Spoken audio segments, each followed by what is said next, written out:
Here and listening to that report is the Tory mayoral candidate Boris Johnson.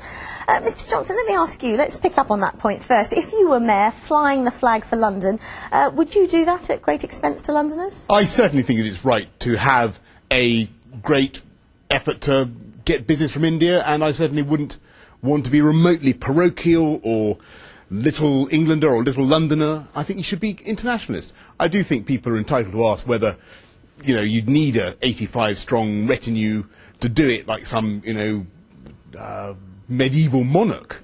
That I think is open to question. I think you could more economically, I think you could almost certainly do it more economically. And I do wonder whether Ken really is, the Mayor Livingston really is focusing on value for money. I've written to him, for instance, asking him whether he could tell us what's happened to the missing £6 million that's allegedly been lost from the Metropolitan Police American Express account. Now, he's going to be Mayor of London. Let's just pick up on the Metropolitan Police. Can I just finish this point? I'd like to know what's happened to that money, and more important, I'd like to know whether he, the Mayor of London, is taking any steps to find out what's happened to that money. It's £6 million of taxpayers' money. He is in India, but let's pick up on the... Let's have a postcard from him. Let's pick up on the Metropolitan Police, because Sir Ian Blair, as we've been hearing today, Sir Ian Blair has survived a vote of no confidence. You have said that all along that his position is untenable. Yeah. Do you still think he should resign?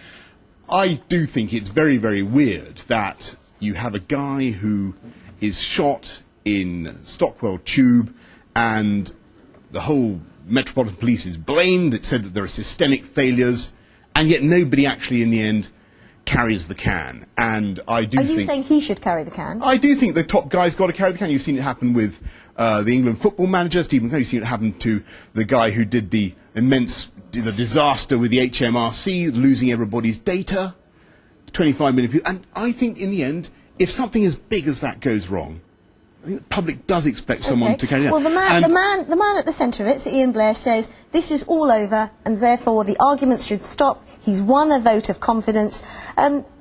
Listening to that, are you going to adhere to that? Are you still calling for him to resign if you become mayor? Yeah, what I would like is I'd like people to focus on what I think was the underlying issue. And I expect you're probably going to ask me about this because I went on the radio already today to talk about this, and they cut me off in mid-flow. And the point I want to make is I do think those guys who were following him were brave as lions.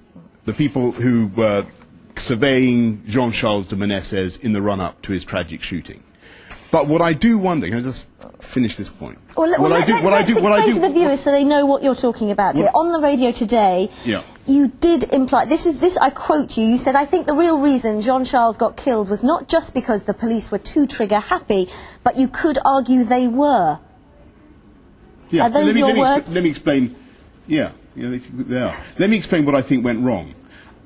Of course, it was tragic that eventually he was shot on the tube.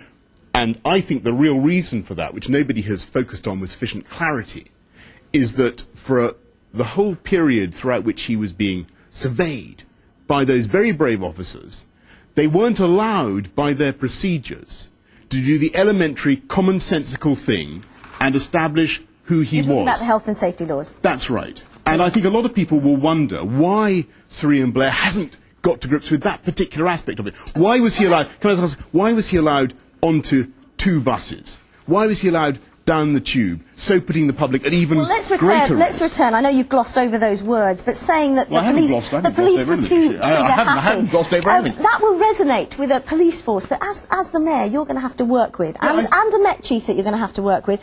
We put those words to Ken Livingston, the current mayor, and this is what he had to say.